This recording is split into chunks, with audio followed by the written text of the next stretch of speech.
From Tim Allen laughing at farts, to Molly Ephraim zoning out of the serious moments, I don't remember what I'm supposed to say. Last Man Standing's cast used to derail shoots with some hilarious bloopers. But how does this on-set mischief compare to the actual scenes? Let's start with Last Man Standing's patriarch of the family. Mike Baxter isn't exactly the most sensitive guy in the world, and that's especially true when it comes to getting one over on his competition. He has a win at all costs mentality, and he tries to instill those values in his kids when it comes to their sporting exploits. If you're not hurting somebody's feelings, you're losing. Now there's your mug. If you thought Mike was a hard ass in that scene, wait until you get a load of Tim Allen's behavior off camera. Sport is about hurting other people's feelings. There's your mug. Let me finish my line, though. It'd be good if I could finish my line. It would be even better. In fact, Tim was so annoyed that he called for his on-screen wife to reread her lines. Could you get Nancy a script with mine highlighted? My version of the show? The sporting moments in this show did lead to some on-set hilarity, though. Who remembers that time when Eve was recruited to join the co-ed softball team and some of the old dudes weren't happy about it? You know, because they don't think girls and men should be playing sports together in the 21st century. Find you a uniform. Hey, Pete, find her a uniform in the back stockroom so we got something small to fit her. Look, nobody's happy about this, but we have to have a woman doing it. Why not have it be Eve? Mike comes across as the voice of reason here. Tim, on the other hand, was a silly goose behind the scenes. In fact, he decided to try and add some of his own material to the scene in question, presumably to humor himself more than anything. And he just couldn't keep a straight face afterward. Hey, Pete, do we still have that uniform on the bass fish downstairs? Yeah. See if it'll fit my daughter.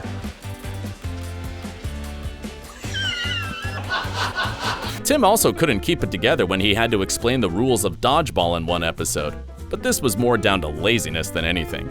Honey, it's a transition. They learn how to throw balls. It's a seamless, something. Hey, it's not as easy as it looks. It turns out that he hadn't even bothered reading his frickin' lines beforehand. And this is the guy who Disney hired to play Buzz Lightyear? Talk about a consummate professional. At least he's a funny fella. It all fell apart. Okay, this will be perfect. Yeah, I'll look at it now. That'll help. Probably should have read it earlier. Fortunately, Tim managed to compose himself and deliver the goods when the push came to shove. And we got to see this awesome scene in which Mike equates kids playing dodgeball to learning how to protect themselves from a Chinese invasion. Talk about a leap. The transition from throwing balls to fragmentation grenades is seamless. I suppose playing with balls is better than giving guns to kids to train for hypothetical invasions. Then again, Mike is all about weapons sometimes, which is why he offered to shoot Kyle back in season 2. I could shoot you with a tranquilizing dart. Okay, but this time promise not to draw on my face. Tim Allen wasn't as confident with his weapon behind the scenes, though. Check out how he handles his gun after showing off his tough guy bravado to his less masculine colleague. Okay, but this time promise not to draw on my face. I'm not sure I can keep that promise. This must have been an awkward scene to shoot. As it turns out, working with Tim meant that Christoph Sanders couldn't remember his lines either. I can't keep up with those crazy old dudes. But Christoph is a talented pro, and he managed to give a flawless performance in the end. I can't keep up with those crazy old dudes. Do you think Ed'll be upset if I quit? Tim might present himself as a man's man and last man standing, but he's a silly cookie at the end of the day, and his colleagues let him know about it. You are such a dumbass. I don't believe you. I don't believe any. I don't believe it. You are a dumbass. Better. That said, it must be tough working alongside a leading man who couldn't stop making puerile jokes. Here he is being suggestive about the word blowing. But as you'll see, Nancy Travis is equally as immature as Tim. And you remember they usually end up blowing their winnings. Instead of doing the scene again, Tim decided to start drinking beer and picking on the audience like the mischievous comic he is. You just took it wrong. What filthy, filthy minds you have. And to think that this ended up being quite a dramatic moment that touched on a pretty serious topic. They can't all win the lottery like you did. Just remember, a lot of people who win the lottery end up killing themselves. And you remember they usually end up blowing their winnings. Now that we know Tim has the sense of humor of a child, I'm an 8-year-old. it shouldn't come as a shock to know that he's all about fart jokes as well. Grown men sitting on leather-bound chairs and drinking expensive scotch usually means that they're sophisticated and whatnot, but that just ain't Tim's style. I mean, just check this out. Is that you or the chair? I'm not sure. One more time, fellas.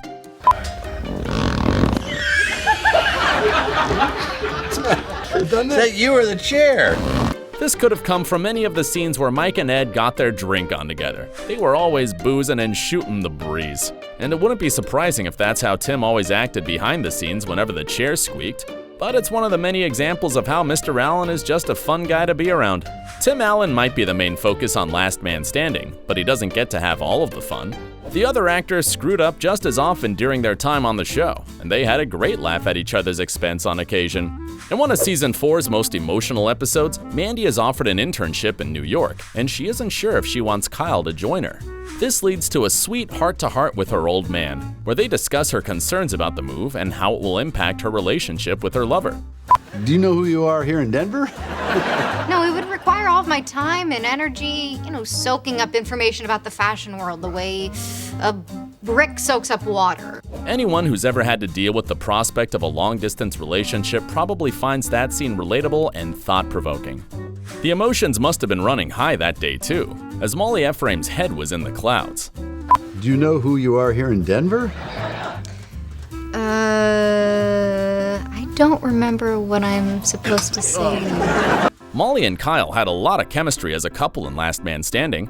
Maybe that's because the actors who played them had a lot in common. You see, Christoph also couldn't keep a straight face during the emotionally demanding scenes either. Remember that long-distance relationship we just discussed? Here's how the actor handled a major scene in which his character got some life advice about it from Vanessa. Or maybe they're coming back for revenge because it took you long to set them free.